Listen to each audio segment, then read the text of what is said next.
Hello, chess fans. This is Brian Castro from BetterChessTraining.com. Today, it is my absolute honor and pleasure to present an interview I had with International Master Christof Sielecki. Christof is the owner of Chess Explained, one of the most popular chess channels on YouTube. He's also one of the most prolific producers of content on YouTube, uploading daily Blitz games with commentary as well as commenting on some of the world's strongest chess tournaments. Besides his work on YouTube, Christof is a professional chess coach and player. We had a chance to chat about quite a few topics, including training and his development as a player, as well as some insights he gained from writing a chess book that's going to be coming up in a couple months, as well as some new and exciting content he's going to be producing on Chess Explained. So enjoy the interview. Okay, I'm here with Christof, and welcome, and thank you for joining me for a conversation. Yeah, hello, Brian. You're welcome. Glad to have this interview. Always enjoy talking about chess, so looking forward to Excellent. it. Excellently. Well, today in our conversation, we're going to talk about a few topics. I want to find out about what's happening on chessexplained.com, so we'll talk about that in a little bit. Also, because a lot of my listeners are beginners and intermediate players, I'm really going to pick your brain a little bit about training and how they can improve. So we'll talk about that. But before we get to all of that, why don't you tell us a little bit about how you started in chess and, you're as a child or whatnot? Yeah, well, I started playing chess or learning chess at a relatively young age. I think I learned the rules. Must have been like age 7, I guess, 7 or 8, from my father and my grandfather. I played with them both a little bit, but it didn't really caught on. I just played a couple of games and I knew the rules, but not much more. But it got more interesting, or I got more interested in chess when we had some course at school. Okay. How old were I you? think it was. How old were you at that point? I'm thinking. I think about 13, Oh, okay. 12, 13. What I do consciously remember is that when I was more interested in chess, the first thing that I watched a little bit more in detail was the World Championship match 1987 in Sevilla, where Karpov and Kasparov played. It was their what was it? The 4th match, right? Yes. And this I know that I kept following, yeah. And then I really caught this chess virus and got more and more interested. I joined a chess club when I was 14, so one and a half year later. And I really wanted to improve. I was very much into the game, and I improved rather quickly. I mean, when I was 15, 16, around this time, I hit the 2000 mark. It went really quickly, and but what I really did a lot. I mean, it was like I didn't really do much besides going to school and chess. Yeah, I didn't really do much else. Really caught this chess virus. This really hasn't changed much to today. But, well, I really did lots of training, but I never had a trainer in this and a coach. I really did it all on my own with books, and I also got ChessBase back then, the first ChessBase version, which really a program that had absolutely no functions compared to what it can do today. You could only look at games. It didn't even have text comments in or variations. It was just like the pure game and nothing else. So kind of like a PGN viewer, basically? Yeah, this is what we nowadays can download as a PGN viewer for free on the internet. This was back then sold for a couple of hundred German marks. But okay, I wanted to have a database, and I worked with this really a lot. So I improved rather quickly back then, but it's I think for everybody the first month and years are quick improvement if we're really into it, and then it got a bit slower, and I got to this playing strength that I have now when I was about, let's say, 22, 23, this kind of international master level. But I only got the title 2 years ago, so it took a while to do this dreaded final international master norm. But this was basically my chess progress from, let's say, age 13 to 14, And then it took me like 7 or 8 years to get to this international Okay. master level. Let me ask you a So, little bit about that, Christoph. Between so you became a fairly, or at least in terms of our non master listeners, you got pretty strong about 2000 or so fairly quickly within the first couple of years of you taking it seriously, and then yeah. from that point, it took several years to get to your current strength, to international master level. Tell us what types of or what obstacles did you face between, say, around your 2000 level strength and 2400 strength.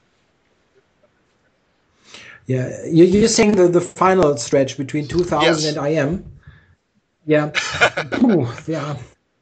It's yeah. What I really learned is that you don't feel like you improve steadily. It's not like you gain like 10 points a week or something. It feels like you're working hard on something. It could be anything like openings, your calculation, whatever. You feel you're working hard, and you don't see any results. This is very often happening. It also happened to me. I had phases like 1 year where my rating was completely stagnating. You didn't really see any progress, but I mean, you do something, but it doesn't show. And then all of a sudden, you play a tournament and you're playing like super strong, much stronger than before. And with just this one blip, you see all your work being rewarded with a really gain of strength that also reflects in rating. So, what I think is very important to not focus too much on the rating, on those kind of this figure doesn't mean much really. It is important because it sort of tells you, it's something to tell yourself, okay, I'm really improving, I'm doing something right. But you shouldn't really put the pressure on you to gain it like now, like in the next month or in 2 months. This is not working. You really need to stay focused on your work and work on the areas that you feel you have the biggest weaknesses in, and then it will pay off. It sometimes takes a while, but then it will pay off. I think chess is very rewarding in this sense, because you will see some sort of benefit from your work, but it sometimes takes So a while. if I'm understand, so it's kind of like the story of the stonecutter. I'm not sure if you're familiar with this. I'll briefly say this for our listeners. It's kind of a tale Hmm? of a person hitting this stone or boulder with a hammer, and he keeps hitting it, but nothing happens. But then on the thousandth strike, or the 10,000th strike, the boulder shatters into little pebbles, and but it's kind of, you had to do all of those little things along the way, and even though you're not seeing it in terms of strength, somewhere internally things are happening. You're improving your knowledge, and you're probably improving certain thinking skills. Is that kind of what happens, and then eventually it comes off at a good tournament or several good tournaments? Yeah, I think this is a very good way to express it. At least this is my experience. I sometimes really thought that, okay, there's nothing happening, but to be honest, I never worried that much about it. My personal approach never was, oh, I want to get to IM. This is what I need to do, and I need to do it in like this kind of period of time. I never put this pressure on myself. I don't know. People are different in this way. I always wanted to play well and improve. I always thought that, okay, I can do better than that. But I never really put myself on this, yeah, into this stress of saying, okay, next year I need to do this and that. I don't know. Maybe this is a good approach. I mean, normally people are not really aiming to become professional players or want to play for the world championship. They are trying to play better because they like the game and want to get better at it. But it's not like you're forced to do something in a certain period of time. You still want to enjoy yourself while you do the improving. And I don't think it helps much to have this kind of put this big pressure on yourself to do something in a certain period of time. With chess, it takes some time, but it you will be rewarded normally, unless I think you do entirely the wrong things. This Oh, can be that's the case, a of great. course. Glad you brought that up. What you know, What when you say entirely the wrong things, can you give us a couple of examples, maybe from I know you, and we'll talk about your coaching later. I know you talk to a lot of chess players and you work with several chess players. What are some of the wrong things that you mentioned that don't really contribute to your chess improvement? Yeah, it very much depends on your level of play. I mean, if you talk about someone reaching, let's say 2,200, wanting to get to IM level, this is an entirely different thing. Those 200 rating points is an entirely different thing than coming from, let's say, 1,000 to 1,500. The far better player, the already, let's say, candidate master player, probably wants to study some openings to get the kind of position that he likes, while the player who's aiming to gain points from 1,000 to 1,500, he does not need almost any openings, I would say. Yeah, it's just a matter of basic principles at this stage, and only some very basic opening knowledge. I very often see that players with a relatively moderate playing strength, let's say 16, 1700, they own a ton of books that they absolutely don't understand. I mean, they absolutely cannot understand the books, but they still think that it helps them. Let's say a typical example are those very good books, this GM repertoire books by Quality Chess, this 1D4 by Boris Avrok, the Grunfeld Defense. These are books that are completely useless to players below 2,100 or 2,200. It's simply like that. These are full of forced variations that you need to learn by heart and need to study with the help of a computer. This does not help anyone who's rated 1,500. And I know people who have all those books with this rating.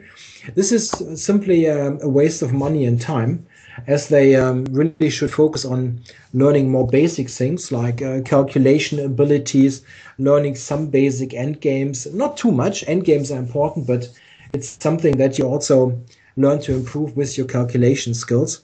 And if it comes to openings below 2,000, it really should only be to get playable positions. It's not like you should study the I don't know poison pawn variation of the Najdorf for hours. So this is completely pointless in my book. But it's debated among coaches how much opening theory you should do. But I really don't believe in it for players that are clearly below 2,000 rating. They really Yeah, should focus on I would other things. agree. And of course, I wanted to just follow up on that because I had some thoughts about this as well. Because I play in some online chess leagues and tournaments where I would know my opponent ahead of time. And when I first started doing this, I would actually try to prepare my openings. But I think around where I'm at around 1,800 level, I realized that maybe I want to maybe refresh. If say I know I'm going to be playing the Queen's Gambit, I might want to just look over a few games, but not necessarily try to memorize all of the theory within the first 10 moves, because I found through experience, and let me know if this is kind of what you're thinking, is that after 4 or 5 moves. He might play something totally different anyway, and if my focus is on memorizing as opposed to maybe just refreshing my memory or understanding the principles, that I'm probably wasting my time. Would you agree with that? Yeah, yeah. My personal experience, and this is at least what I did, and I think it's not a bad approach. If you want to do something for your openings, don't learn the first couple of moves like by heart. Yeah, let's not do it like, okay, I go d4, he goes d5, I go c4. This is not really helping much, and it's also not very enjoyable. What I did is I was thinking, okay, I want to learn a certain opening. What can I do? I was looking at some players. I was back then with the database. It's really easy. Today you can use some online resources like chessgames.com, and there are others. And you should just pick out some players and find out what players are experts in openings. And look at the games of those players, just play for them, and the Right. whole games, yeah, not just the first 10 moves. Study the whole games, get the ideas. How are they continuing from move 10, from move 15. This is the important thing. Very often you see people just reproducing some moves, and when they need to start to think on their own, they do totally weird moves because they don't know how to continue. And I was always learning the opening moves just when I studied the whole games. It was just let's say byproduct. Yeah, you're focusing basically on the middle games, but you see the opening moves leading to those middle games again and again, and then you start to appreciate what a normal opening, let's say, looks like. Yeah, and you sort of sometimes just subconsciously remember, okay, when I'm in the Queen's Gambit, I shouldn't do this and that. Yeah, because I have seen some game, and it's very often it's a subconscious thing. If you see those patterns over and over again from good players' games, you will sort of get a feel what looks like a good move and what is not a good move. Very often you can find the moves that are actually theory over the board, just by following general principles and sort of subconsciously remembering, okay, well, I know that in the Queen's Gambit declined with black, I shouldn't play the knight to c6 when there is a pawn on c7. These kind of things, you just know then by time that, okay, it's better to play knight to d7 and a6 and maybe b5. This kind of patterns you start to learn over time. It's just much better than does that learning change any forced as you get stronger? variation. Obviously, now as you're playing in your leagues and tournaments against other international masters and grandmasters, is there a little more maybe rote memorization now that you've done maybe the foundational work, understanding the specific openings? Yeah, it gets more concrete with some lines, but it's I must say that for a while now, I think that it is not a bad approach to just don't think about getting an advantage in their opening so much. It is very difficult to do anyway, and what you should aim at is to get a position type that you enjoy to play and that fits the opponent. If you think your opponent is very good at tactics and attacking you, you should see that you have a safe king, good development, play a little bit more solidly. The selection of the opening is very important. And if you find the right one for the opponent, you can do many things over the board. It's also really a matter of playing style. I mean, I personally, I'm more of a strategic player and don't want any early wild complications or any very, very sharp double-edged position. So I probably, with my openings, can do this sort of non-forcing variations approach. I can do this a little bit better than maybe a player who wants to have the more sharper stuff. If you play e4 and play open Sicilians, you need to hit the books. There is no so there's no shortcuts in certain openings nothing because of just the sharpness of play?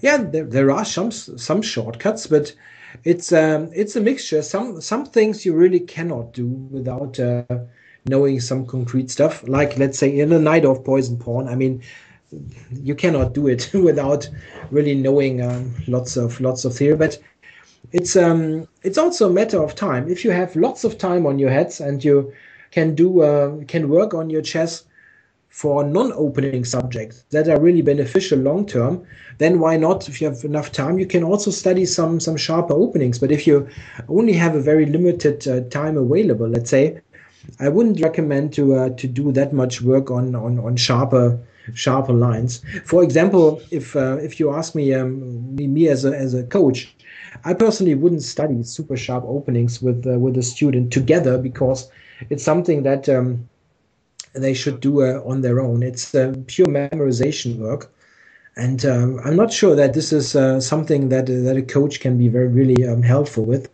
Something that you can do on your own. And what I also must say, that it is much more interesting to find some new ideas on your own than just memorize stuff from a book. And it's possible. It's entirely possible if you look in some openings, and we have this big help now of chess engines. You can easily find new ideas. I'm writing this book now for a while on the Nimzo and Bogo Indian, and I have found really lots of new moves Oh, excellent. and Oh, possibilities that can let easily me be played ask you and about that. have not You been played mentioned it. before. I know So in our it's previous interesting. conversations you've mentioned this book. Can you tell our listeners a little bit about it so they can look for it when it comes out?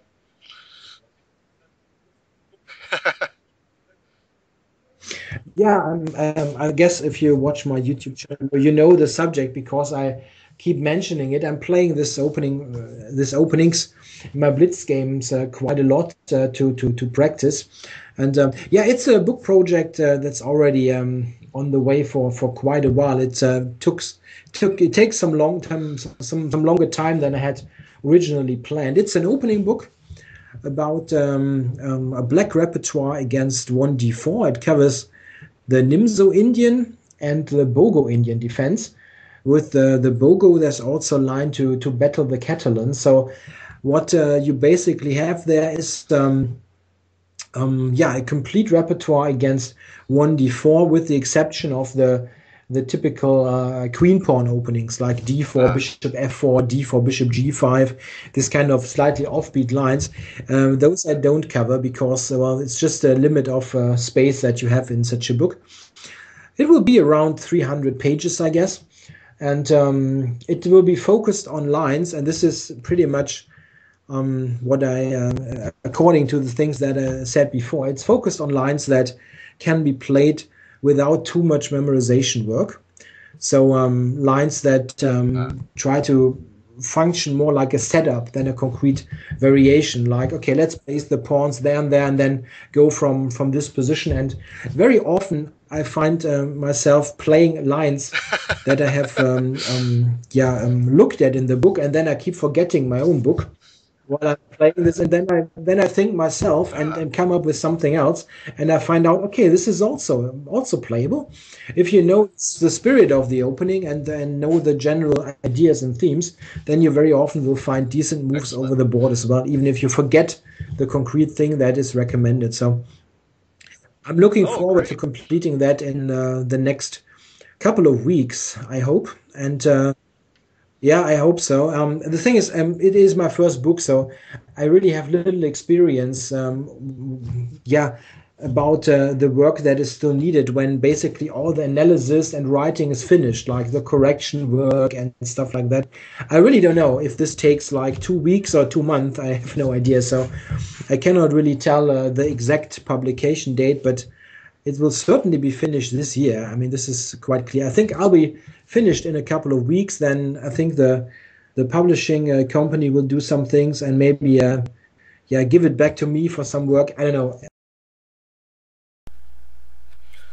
Christoph, that's great. Do you think that working on this book has helped you in playing the openings, the Nimzo and the Bogo Indian? This the things that I have in the book, this Nimzo Indian repertoire and the Bogo Indian lines. I have played that over the board, and with very good results. Actually, I with the Nimzo Indian, the line that I have examined in the book. I played a grandmaster in my recent tournament on Mallorca in May, and I actually won the game with black from a very difficult position. Admittedly, the opening result wasn't too brilliant. It was okay, but I had to. At one point, I just played the wrong move, got into huge trouble, but won anyway, which was a bit lucky. But the opening itself is fine, and I can use my own knowledge, of course, from this. It is very interesting sometimes because when you really write a book, it's a much more intense experience, of course, than just reading it. So you're just getting really deeply into some subjects, and some lines I actually never understood before, and now only with having invested more time, I managed to really understand what was going on. Earlier, I just thought, okay, they're just shuffling piece lists, but then they're not actually in some lines. It's really like that. It's very complicated sometimes strategically, but this makes the opening very rewarding to play. It's a very good choice for black players who want to still keep some fight going in the game, but also don't want to get in a super risky Oh, situation. want to switch gears to another important topic. My readers and listeners are like myself. We have other responsibilities besides chess. We can't study chess all day, unfortunately, right?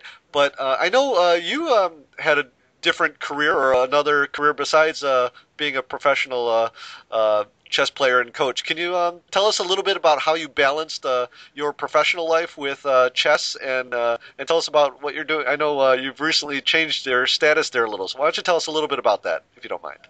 Yeah, I was working full time in finance in the controlling department of a business bank for almost 18 years. Back from after my studies, I started to work there until January this year, when it became clear that this company is basically shutting down step by step.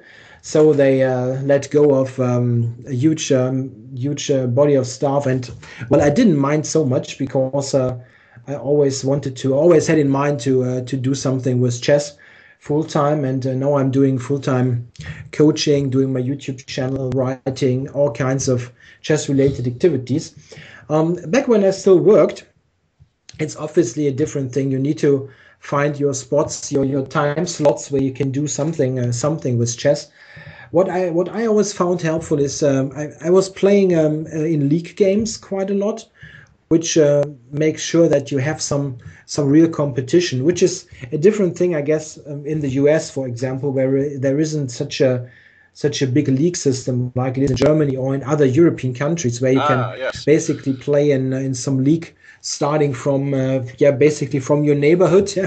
The league for very very little area to much higher. I played the German First League for some years, which is a very interesting experience because you also meet other players, can discuss chess with them, and sort of learn from other players, which is always a good thing to do. Get out of your home and meet other players to discuss chess. Nowadays with the internet, there are of course possibilities to do this from your home. But still, it's a good thing to go to tournaments and keep sharp. Also, a good idea is to, if you have some holidays, some vacation time, you can also nowadays nicely combine some vacation with some chess playing, which is also a good thing. Yep. Go to tournaments where there's also some touristic value. Can also take the wife with you, whatever. So we have nice possibilities there. In terms of studying, it's really a matter of how much time do you want to devote. I always, the chess virus, what can I do? I always invest quite a lot of time. I think to keep sharp, in a way, it makes sense to do some tactics. Very good idea to constantly do some puzzles, solve studies, this kind of ideas is a good thing. I also, I'm pretty sure, and this is a subject that is controversial, I'm pretty sure that playing online Blitz is very helpful. I'm very much in favor of playing Blitz online.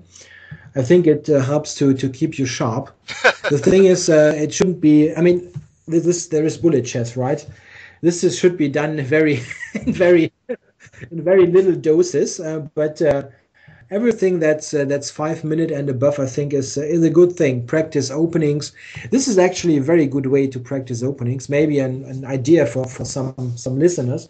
If you want to learn an opening and you don't want to do it like in a super dry fashion, like always hit the books and learn everything by heart, my recommendation is you're interested in opening, just invest 1 or 2 days or a couple of hours, to learn the main variation, the main ideas, study some games, and then start to play the opening online on some site. They all allow nowadays that you get your games sent to you in PGN form, or you can review them and download them. And then if you have played a number of games online with the opening, then study your Blitz games and see, okay, there I got into trouble. This was okay. This line is played very often. I might need to look at it a little bit more detail. You can really test your opening, and step by step you can fix those little holes. When you find, okay, I got in trouble with this line, okay, look it up. What was exactly the right thing to do there? And then step by step, in a somewhat, let's say, a playful way, and it's enjoyable to play some Blitz, you learn something about the opening. Always review your games a little bit after that, not like hours long, but just look at the opening results. Was it okay? Did you get the thing that you wanted? Or is it actually that the opening that you thought would be very interesting and good for you always leads to dry positions that you don't like? This is I'm glad you mentioned this. I think sometimes there is a misconception, maybe by some players, that Blitz is altogether bad. But I think, like you mentioned, if you use it in a purposeful way and in moderation, it can be a really great way to learn new openings as well as other aspects of chess.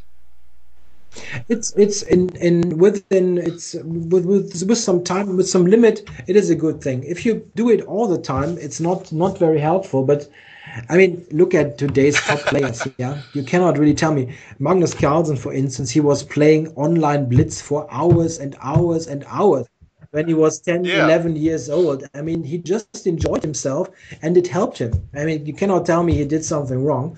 This is, and it's also, I mean, also the other guys. Yeah, No. you can take them all. Look at Grishuk, Aronian. I have played them all in online Blitz once or twice. Yes, actually, I remember you told me a interesting story about Nakamura and your first meeting with him. Could you share that with us? Yeah, it was a very funny coincidence that I still really cannot believe that it happened. I started my channel in July 2011, and it started with German language Blitz videos. And after a short period of time, I thought, okay, this is enjoyable, and people were watching it even in German language without any advertising and stuff. I thought, why not do it in English? And it was totally funny. I was sitting there, and I was really nervous anyway, because it was the first recording in English. And I hit the button, and I pressed here 5-minute game, and I really got Nakamura in the first game. This was really, people won't believe that this really Wow. happened. It was a complete coincidence. And funny enough, 2 games later, I got Yasser Sarawan, also a great player. The first 3 games, I got Nakamura and Sarawan. I lost both games, but it was still totally funny to have those two great players in the first games. Yeah, unfortunately, I never managed to beat Nakamura on the channel. I only got him this one time, I think. Maybe a second time, I'm not sure. I only got him once. What a great story, Christoph. In fact, those are two of my favorite players. Of course, being an American player, Nakamura is one of my favorites, as well as Yasser Sirawan. I've actually recommended his books for beginners and intermediate players on my website. Let's shift gears again. Tell me a little bit about what's happening now and what's exciting you on your YouTube channel. Yeah, what I intend to do is the Blitz videos are a daily feature of the channel. This is the 3 games are now on for almost for, let's say, about 16 months. So for the last 16 months, I'm putting out these 3 games a day, and I intend to continue to do that. It should be the kind of daily fast food that I serve. It's not meant to be much more than some entertainment, but also there are maybe some little bits of wisdom there in there. Some games are really having some instructive value. Some are just fun. So this will stay, and I also continue to do some of those tournament coverages. Because just like what is coming up, there's the Dortmund tournament in July. There's the Olympiad. Not sure about the Olympiad. I'm on vacation there, but I will cover the big tournaments. But I also what I want to do is, and this will happen when my book is finished, because I really need to finish this thing. Don't want to delay it any longer. When this is finished, I will also start to do more instructional and educational content on the channel. What is definitely planned is a series on the endgame. There's not much endgame content on YouTube, and the endgame is an important part.